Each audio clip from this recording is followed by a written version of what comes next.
뭐 또 갑자기 장례가 터져가지고요. 장례 설교만 3번 했습니다. 그래서 총 6번의 설교 예배가 있었는데, 뭐 위로 예배, 발인 예배, 또 안장 예배까지 대전에 가서 어제 밤에 왔는데 밤 9시고, 주보 출력하고 했던 집에 갔다 11시 반이 되더라고요. 그래서 오늘 설교를 어떻게 할까 많이 고민이 됐고요. 그 은혜를 끼칠까 제가 굉장히 많이 노력을 했습니다. 짧게 이렇게 해가지고 아무튼 하여튼 바쁘고 분주했던 아마 가장 그렇게 분주했던 그런 한 주를 보냈던 것 같습니다. 여러분, 제가 질문을 드리면서 좀 말씀을 시작해 볼게요. 인생은 고요한 호수인가 파도가 일렁이는 바다일까? 어떤 것 같아요, 여러분? 고요한 호수 같아요? 아니면 파도가 일렁이는 바다 같아요? 일렁이는 광폭같이 파도가 광폭같이. 여기 형용사를 하나 더 붙이셨어요, 권사님은. 광폭같이. 이게 이제 약간 또 아마 연배가 이렇게 올라가면 올라갈수록 더 아마 이 인생에 대한 그런 게 느껴지지 않을까 이런 생각이 드는데요. 사실 우리는 우리의 삶이 고요하길 원하잖아요. 안정되고 뭔가 이렇게 잔잔하기를 원하지만 살면 살수록 우리 인생은 그렇게 잔잔하지 않고 뜻하지 않는 그런 일들을 맞이하게 되고 어려움들을 겪게 되는, 마치 롤러코스터를 타는 것과 비슷한 그런 상황을 맞이할 때가 참 많습니다. 오늘의 말씀의 제목처럼 그 시련이 있는 것이 우리가 살아가는 인생이 아닐까 싶습니다. 이번 주부터 이제 야고보서 말씀을 여러분과 함께 나누고자 하는데, 먼저 이 야고보서 말씀의 개관을 좀 짤막하게 좀 나누면서 오늘 말씀을 같이 나누고자 합니다. 제가 특별히 야고보서를 선택한 이유는 이 야고보서가 여러 성경 중에서 굉장히 실제적이고 또 실천적인 그러한 성경 중에 하나이기 때문에 이 야고보서 말씀을 나누고자 그렇게 선택을 했습니다.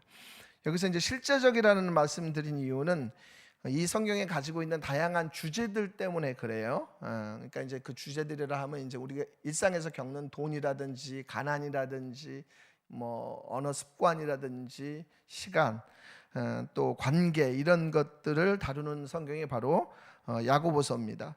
물론 이러한 실제적이라는 것이 뭐 우리가 실제로 고민하고 있는 문제를 아주 즉각 이렇게 해결해 주는 것은 아닐 수가 있어요.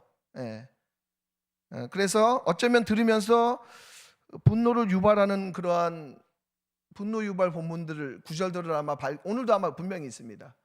나의 분노를 이렇게 유발하게 하는 그런 구절들을 접하게 됩니다. 어떻게 보면 우리는 사실은 그 신앙생활도 그렇고 살아가면서 미시적인 선택에 관심이 많잖아요.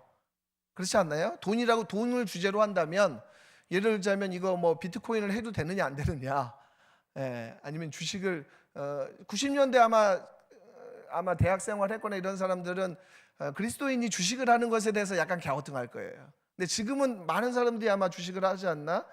저는 제 조카도 주식을 하더라고요.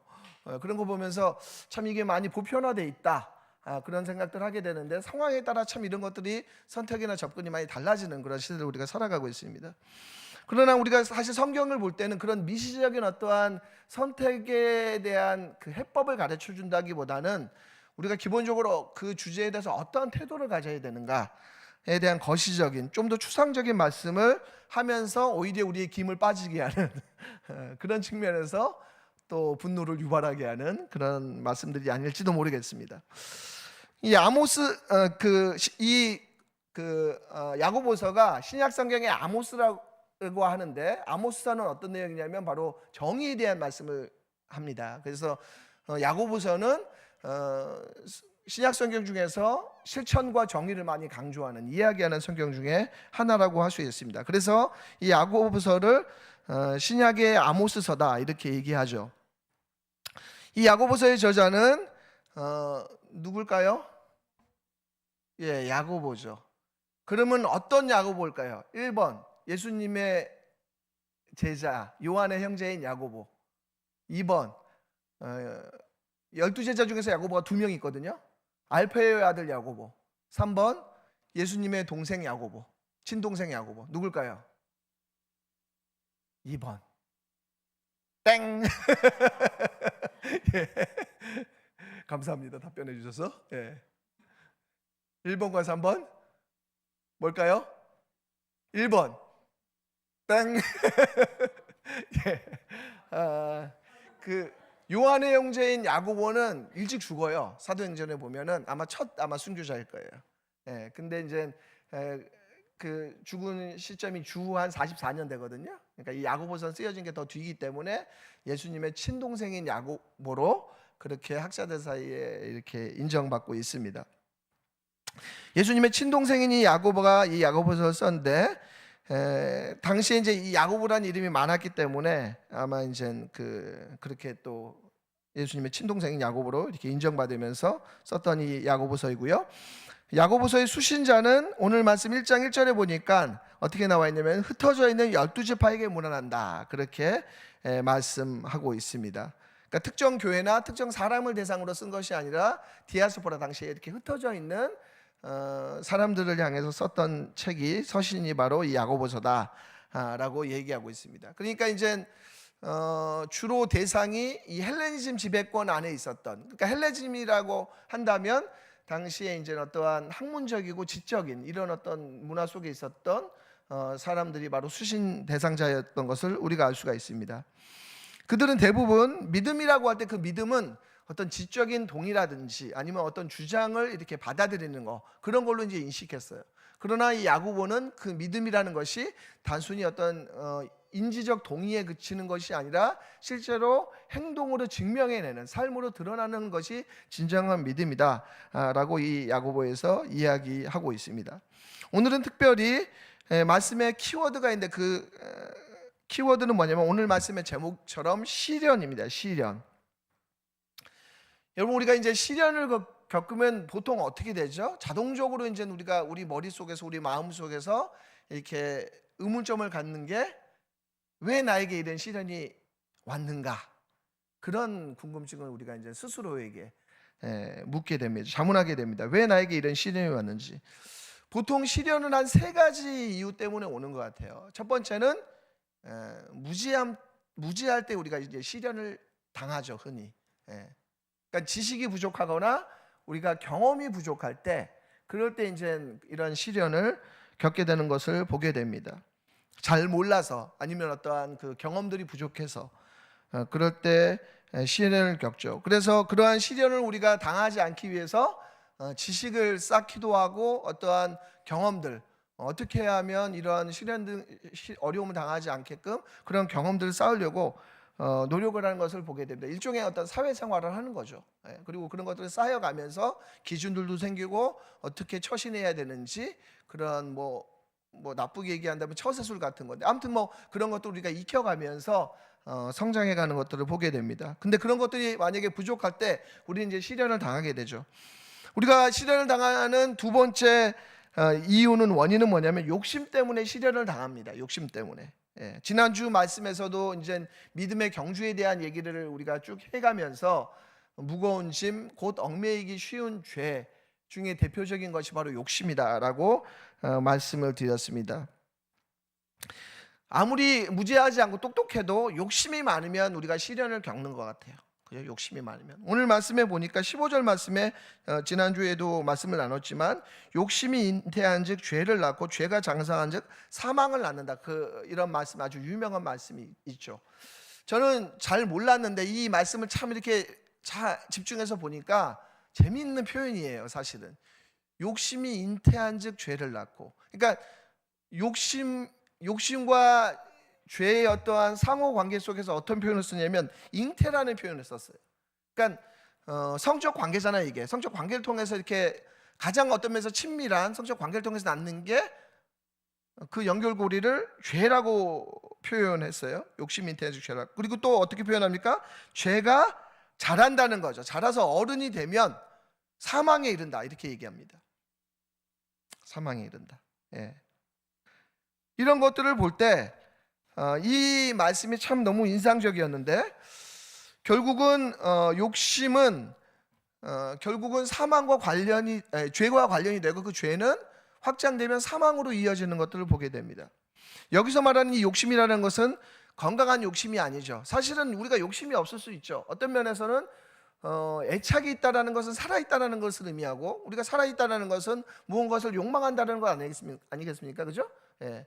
근데 그런 측면에서 욕심과 욕망이라는 것은 우리 가운데 있을 수밖에 없는 건데, 여기서 말하는 그 욕심이라는 것은 건전한 욕심이라기보다는 죄로 인해서 타락한, 우리를 망가뜨리는 그런 욕망을 의미한다라는 것이죠. 그리고 그것이 우리 안에서 잘 컨트롤되지 않을 때, 잘 이렇게 다스려지지 않을 때 그것은 죄와 사망으로 확산되는 것을 말씀하고 있습니다.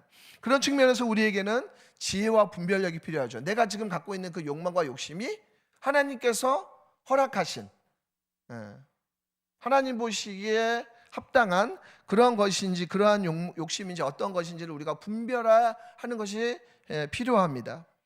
그리고 뿐만 아니라 내 안에 어떤 욕심에 내가 취약한지, 그것을 알고 그것이 죄로 이어나가지 않도록, 그것을 넘어서서 사망에 이르게끔 하는 그러한 욕심이 되지 않도록 우리는 늘 경계해야 될 것입니다. 마지막으로 우리가 시련을 겪는 세 번째 이유는 일종의 테스트인데요. 이것은 약간 어떤 면에서는 긍정적인, 성장하기 위한, 자라기 위한 긍정적인 의미에 있어서 시련이라고 할 수가 있습니다. 창세기 22장 말씀을 보면 하나님께서 아브라함을 시험하셨다 그러거든요. 그러면 이 시련은 아브라함의 어떠한 믿음이 자라게끔 하는, 한 단계 도약하기 위한 시련임을 우리가 알 수가 있다는 것입니다. 그 전에 얘기했던 그러한 그 시련의 원인들은 일종의 유혹이죠. 유혹. 그러니까 우리 안으로부터 오는 것이라고 한다면, 마지막 얘기했던 그 시련은 밖에서부터 오는 그런 것임을 우리는 알 수가 있습니다. 근데 우리가 살아가다 보면 이런 시련들을 겪죠. 내가 잘못한 것도 없는 것 같고, 내가 막 욕망하지도 않았어. 근데 막 어떤 일들이 벌어져. 그런 상황들이 우리 가운데 일어납니다. 사실 그리스도인에게 시련이 있다는 것은 무슨 일이 일어난다는 뜻입니다. 그죠? 무슨 일이 일어난다는 거예요. 그러니까 만약에 그러한 시련이 있을 때는 우리는 영적인 예민함을 발휘해야 돼요. 하나님께서 지금 나에게 뭔가를 요구하시는구나. 그죠? 하나님께서 나에게 뭔가를 새롭게 인도하시려는 어떠한 그 움직임이라는 것을 간파할 수 있는 그러한 민감함이 우리 가운데 필요합니다. 마치 아브라함에게 그랬던 것처럼 우리의 믿음의 체급, 믿음의 지평을 확장하려고 하는 하나님의 일종의 부르심이라는 것이죠. 그죠? 네. 그리고 그 부르심 앞에 우리는 믿음으로 적극적으로 반응할 때 우리의 믿음은 성장하는 것을 보게 됩니다. 오늘 말씀해 보니까 그런 측면에서 오늘 2절 말씀해 보니까 이렇게 기록되어 있어요. 내 형제들아 너희가 여러 가지 시험을 당하거든 온전히 기쁘게 여기라, 이렇게 얘기합니다. 제가 아까 말씀드렸던 분노 유발 구절이죠. 그죠? 예. 여러분, 어떻게 시험을 당하는데 이게 기쁘게 여겨집니까? 그렇지 않아요? 예. 성질 나잖아요. 짜증나고. 예. 분노가 일어나죠. 시험이 당하면. 예? 분노가 일어납니다. 예. 기쁘게 여기기가 어렵죠. 사실 시련을 당하면 그것을 견디는 것이지 우리가 어떻게 기쁘게 여길 수가 있겠습니까? 쉽지가 않은 것이죠. 근데 우리가 기쁘게 여길 수 있는 이유가 있어요. 그것은 뭐냐면 오늘 말씀에 두 가지를 얘기해 주고 있는데, 바로 이어지는 말씀에 어떻게 얘기하냐면 4절 말씀 보니까 너희로 온전하고 구비하여 조금도 부족함이 없게 하려고 함이라 라고 말씀합니다. 그러니까 시련을 통해서 우리가 어떻게 된다고요? 온전해진다는 것입니다. 이 야고보서에 보면 많이 반복되는 단어가 온전함입니다. 온전함. 일종의 성숙이죠. 성숙. 여러분, 성숙한 사람하고 있으면 참 편하네요. 성숙한 사람하고 있으면. 그죠? 긴장 가운데 갈등이 일어나도 성숙한 사람하고 있으면 그것을 이렇게 수용해 주는 그 넉넉함이 있죠. 성숙한 사람들은. 그죠? 넉넉함이 있습니다. 그러니까 우리의 그 지향점은 성숙으로 가야 되는 거죠. 성숙함. 그리고 이 시련이 우리를 온전하게 할 뿐만 아니라 12절 말씀 보니까 시험을 참는 자는 주께서 자기를 사랑하는 자들에게 약속하신 생명의 면류관을 얻게 된다라고 말씀하고 있습니다. 예. 이러한 시련을 통해서 우리는 생명의 면류관을 얻게 되는 것이죠. 그래서 이러한 온전함과 또 생명의 면류관을 얻기 위해서 야고보 저자가 말하는 근육이 있습니다. 영적인 근육. 그 영적인 근육은 뭐냐면 오늘 말씀에 인내라고 말씀하고 있습니다. 제가 최근에 이렇게 말씀을 전하면서 인내에 대해서 참 많이 말씀을 드린 것 같아요. 인내에 대해서. 예. 사실 뭐 우리가 모든 면에서 참는 것이 능사는 아니겠죠. 그죠? 때로는 어떤 적절한 가이드와 표현이 필요합니다. 그래서 그러한 가이드와 표현들이 어떤 일이나 관계를 명확하게 하고 또 오히려 관계를 깊게 하는데 필요하기도 하죠. 그러나 절대되지 않는 분노는 관계를 많이 악화시키고 때로는 건널 수 없는 강을 만들어버리는 그런 경우들을 많이 발견하게 돼요. 예. 제 입장에서는 저는 자녀들하고 있으면서 그걸 많이 경험하는 것 같아요. 예. 그거를 정말 많이 경험합니다. 이번 주도 한번 경험했어요. 예. 우리 딸이 무슨 바다에 갔는데 친구하고 바닷가에 가가지고 바지가 진흙탕에 엄청 묻었는데 그 바지를 버리고 왔다라는 거예요. 그래서 내가 네가 재벌집 딸이냐? 뭐 이렇게 지저분해졌다고 거기서 버리고 오게. 그러니까 제 이 경험과 이 상상 속에서는 그게 이제 야 바지를 그냥 더러워졌다고 버려? 이게 이제 힘든 거예요. 근데 이제 그거를 막 하여튼 표현했어요. 그래도 이제 삐지는 거죠. 자기는 이제 엄마 아빠가 보고 싶어서 일찍 왔는데 저는 이제 그거를 얘기하는 게 아니라 이 사안에 대한 얘기를 하는 거잖아 내가. 근데 벌써 이제 화를 내면 벌써 이제 대화가 통하지 않는 막 그런 거기 때문에 아무튼 이거를 막 참아내려고 꾹꾹 참아요. 예, 하여튼 막 이렇게 관계 속에서. 하여튼 뭐 저 같은 경우에 일상 가운데서 이제 그런 거지만 우리가 살아가면서 여러분 동료 가운데서 아니면 또 공동체 가운데서 또 그런 것들 사실 이제 이러한 어떤 참아내기가 어려운 그런 상황들을 많이 우리가 이제 발견하게 되지 않습니까? 근데 그 인내라는 것이 이 관계 가운데 굉장히 중요한 자질이고 우리를 성숙시켜주는 그런 것임을 우리가 알 수가 있습니다. 오늘 말씀에 보니까 이 흩어져 있는 12지파 사람들에게 겪었던 그러한 시련은 어떤 거였냐면 경제적인 문제임을 우리가 알 수가 있습니다. 그것을 9절과 11절에 나타나고 있는데요.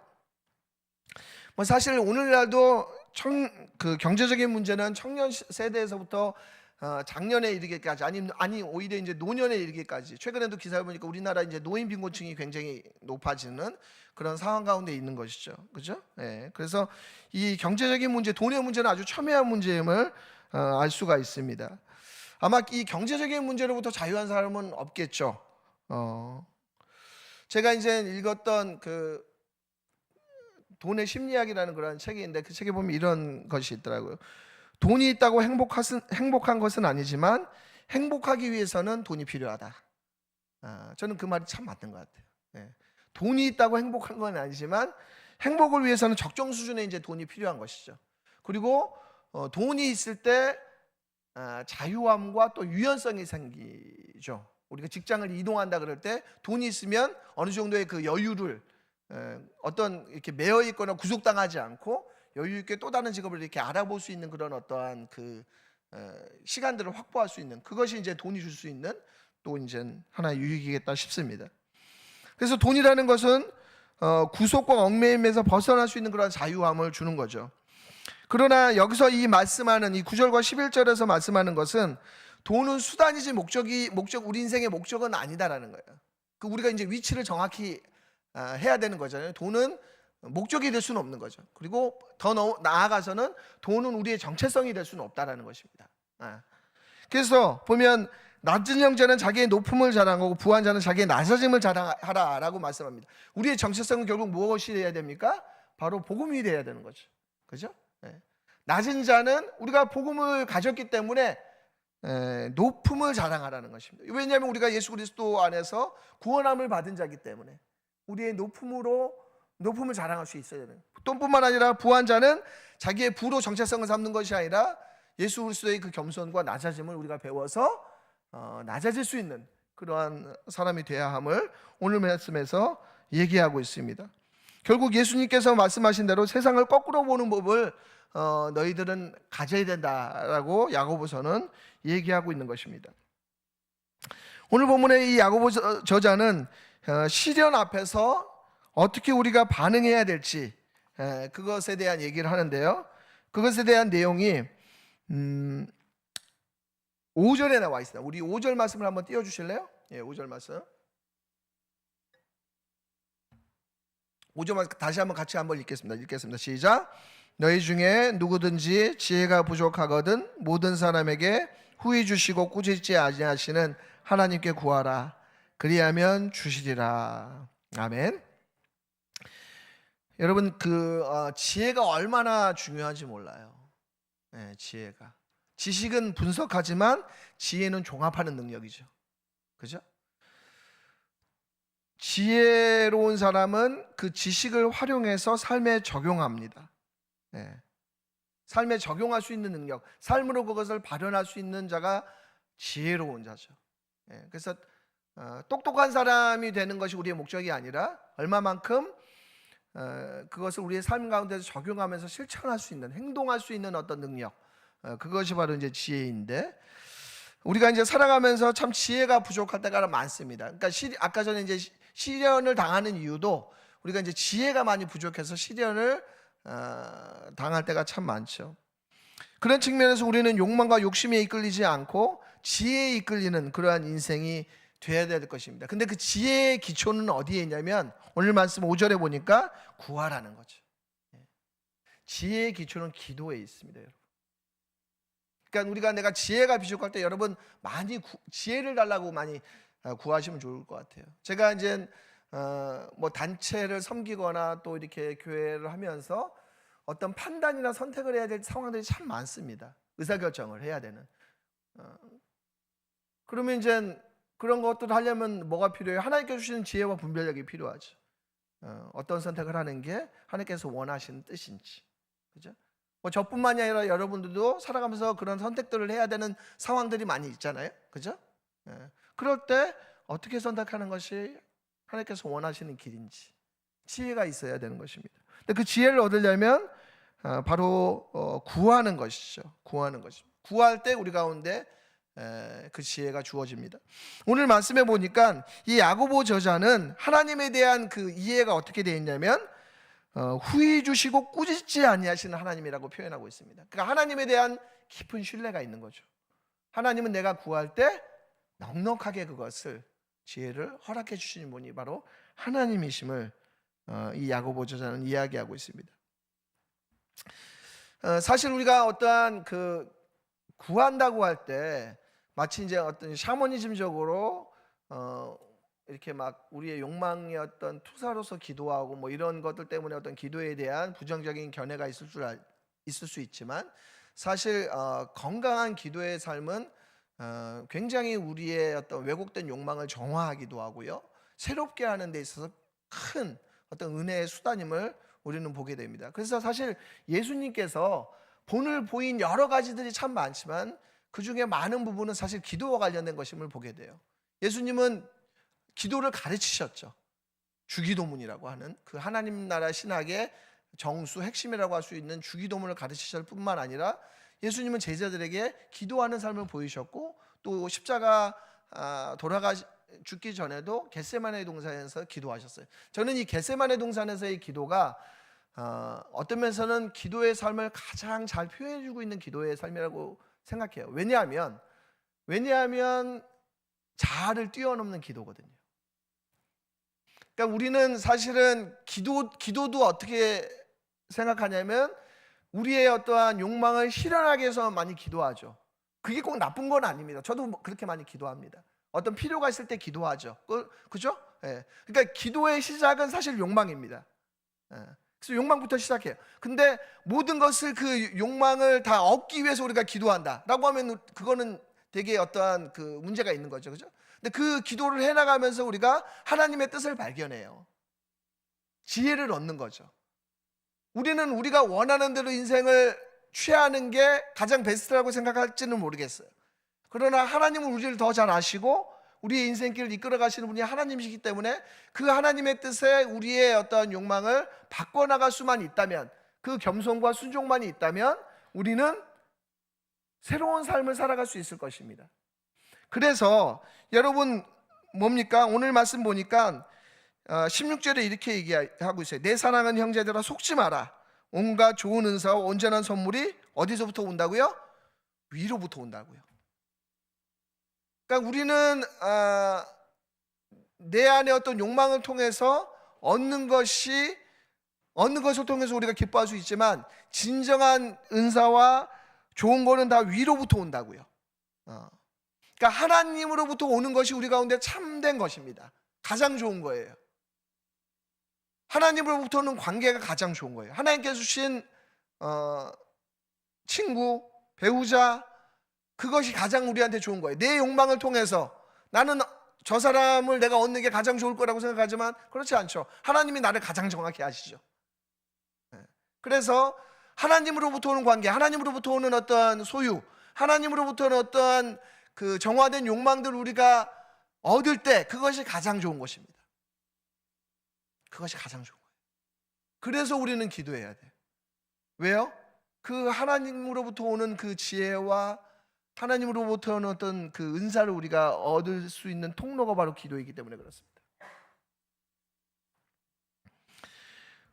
여러분, 우리는 자아에 충실하게 살아가는 경향들이 있어요. 그러나 그렇게 되면 인생은 망가집니다. 그 사람이 아무리 잘 나가도 그것을 통해서 우리 인생은 망가져요. 엉망진창이 되죠. 그렇지만 우리는 중력의 법칙처럼 끊임없이 나를 잡아당깁니다. 그러나 이 겟세마네 동산의 그 기도는 뭘 가르쳐 주냐면 하나님의 뜻이 임하는 거예요. 하나님의 뜻이 우리를 통치하도록, 끊임없이 자기 중심성으로 몰아가는 우리의 삶이 하나님 중심으로 바뀌어가는 그러한 삶으로 나아가는 것이 바로 예수님께서 보여주신 그 기도의 본이라는 것이죠. 여러분, 우리에게도 다양한 시련과 유혹이 있습니다. 관계에서부터 겪는, 또 미래에 대한 불안에서부터 오는 시련이 있고요, 실패에 대한 염려와 상황으로부터는 시련과 유혹들이 있을 줄 압니다.